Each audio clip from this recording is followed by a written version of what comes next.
हर. नर्मदे हर. माझं नाव सुनीता सांगळे, महालक्ष्मी हिवरा राहणार, तालुका नेवासा, जिल्हा अहमदनगर. माझी 2024ला पहिली 2022ला पहिली परिक्रमा झाली. तर मी नर्मदेचा घाट उतरत असताना एक मैया आली, तिच्या हातात अशी लहानशी दुरडी आणि त्याच्यात 2-3 रुद्राक्षाचे मणी, नर्मदेचा फोटो. ती मला आडवी आडवी चालत मला म्हणायची, माया मला पैसे दे, मी तुला एक रुद्राक्ष देते. तर मी म्हणलं, आजी माझ्याजवळ सुट्टे पैसे नाहीत. तर ती माझ्या मागच माझा जी हट्ट धरला. तर मी म्हणलं, मग काय न जाणून जर आज मला परिक्रमा सुरू करायची, जर न जाणून मला माया जर बोलत असली तर मग काय सांगावं म्हणलं. मी माझ्या पाकिटातून 100 रुपयाची नोट काढली, त्या दुडीत टाकली आईच्या. तिने मला एक रुद्राक्ष दिला. मला म्हणले, जा बाई हे जपून ठेवू. मी आज तिची देवाऱ्यात पूजा करते. आणि मागं मी खाली 4-5 पायऱ्या उतरून खाली आले, मागं बघत येतं आई गायब झाली. आणि मग आम्ही परिक्रमा उचलली. माझी ती परिक्रमा एकदम मला काही काटा न मोडता एकदम सफल झाली. आणि आता या परिक्रमेच्या टायमाला 2-3 वेळा असं ताण लागली शिवपाणी झाडीत. तर पुढे एक हांडा भरून ठेवलेला, त्याच्यावर एक तांब्या झाकण ठेवून दिलेलं त्याच्यावर. आणि त्या परिक्रमेत एका ठिकाणी मेनला आपण घरी निघाल्यापासून काळी भाजी खायलाच भेटली नाही. तर दुसऱ्या दिवशी एक त्या गावात सरपंच होता. तर एक नाव्याचा मुलगा म्हणला, आमची इथं जे सरपंच आहेत ना, ते म्हणले परिक्रमावाशी आले का आमची इथं आणून घालीत जा, आम्ही त्यांना जेवण देत जाऊ. आम्ही तिथं गेलो, त्या सरपंचाने आम्हाला घडीभर बसवली, एक 5 मिनिटं चहा पाणी दिलं. आणि नंतर वर आम्हाला दुसऱ्या मजल्यात जेवायला नेलं. तिने अशा पुऱ्या, मुळा, कांदा हे सगळं आणि अशी एक काळी बटाट्याची भाजी लगेच पुढं ते ताटात आम्हाला दिली. आणि एके ठिकाणी मेनला आता आपल्याला लांब जायचं झाडीतून, आपण 2-2 बिस्किटाचे पुढे घेऊ. माझ्यासोबत जे मुलगा होता त्याला म्हणलं, तर एक माणूस असा थोडसे बिस्किटाचे पुढे घेऊन बसला.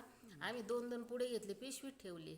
तर ते माणूस, आम्ही पैसे द्यायला लागले, ते माणूस म्हणला, तुम्ही काय पैसे देऊ नका, आताच एक माणूस तुमचे पैसे देऊन गेला. अरे वा. असे ठिकठिकाणी अनुभव येत राहिले. आणि आता परिक्रमेत मला सगळे म्हणले, जाऊ नको जाऊ नको. तर मी घरी कोणाला सांगून पण नाही आले, फक्त एका बहिणीला सुनालाच माहीत होतं आज यायचं.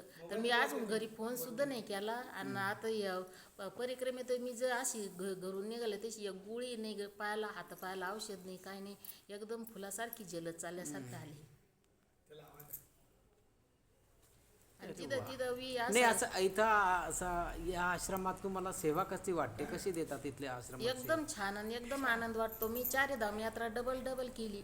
पंढरपूरची 24वी वारी झाली. नाही आता इथली एकदम आनंद वाटतो. सुलपानी झाडी नर्मदा आश्रम मुलगीची सेवा कसं काय? एकदम आनंद वाटला आम्हाला, एकदम घरच्यासारखं सगळं जेवण भेटलं. आमचे महाराज जे एकदम प्रेम, आम्हाला एकदम आमचे महाराज जे भोजन प्रसादी बनवतात ते कशी भोजन प्रसादी एकदम बनवतात? घरच्यासारखं भोजन बी आम्हाला एकदम तिथे आनंद वाटला. एक नंबर नाही, कारण इथं आम्ही म्हणजे आम्हाला घरचं आम्ही 7 तास 2 तास सेवा देणार आहे. भरपूर सेवा दिली. माझे आम्ही जे आहे ना, तास 2 तास सेवा देणार आहे, पण ते त्यांना 24 तास इथं राहावं लागतं. 24 तास त्यांची सेवा 24 तासाची.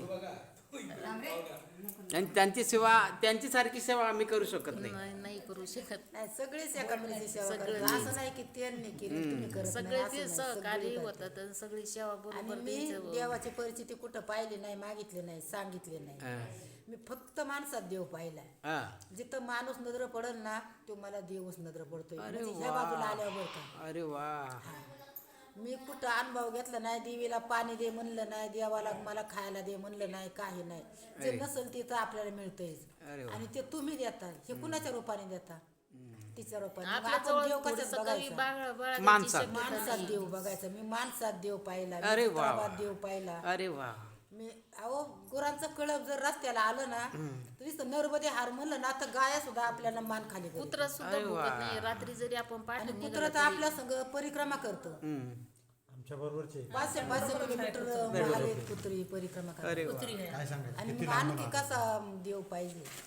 फक्त शोधणारा पाहिजे, कशात आहे कशात नाही. अरे वा. फार फार छान अनुभव आहेत माझे अहंकार, तुमचे गर्व, सर्वांचे. अभिमान सगळं मानसिक तप, वाचिक काय सगळे 3 तप होते त्या परिक्रमेत. सगळं होते ह्याच्यात. लई चांगलं. आणि मुलगी आश्रमात तर हे ना, आम्हाला लई प्रेम भेटलं, लई प्रेम भेटलं घरच्यासारखं. ते महाराजांचं प्रेम, तुमचं प्रेम. तुम्ही पण रात्रंदिवस सेवा करता, कायम सेवा करता. तरी पण त्या आनंदातच सेवा करते.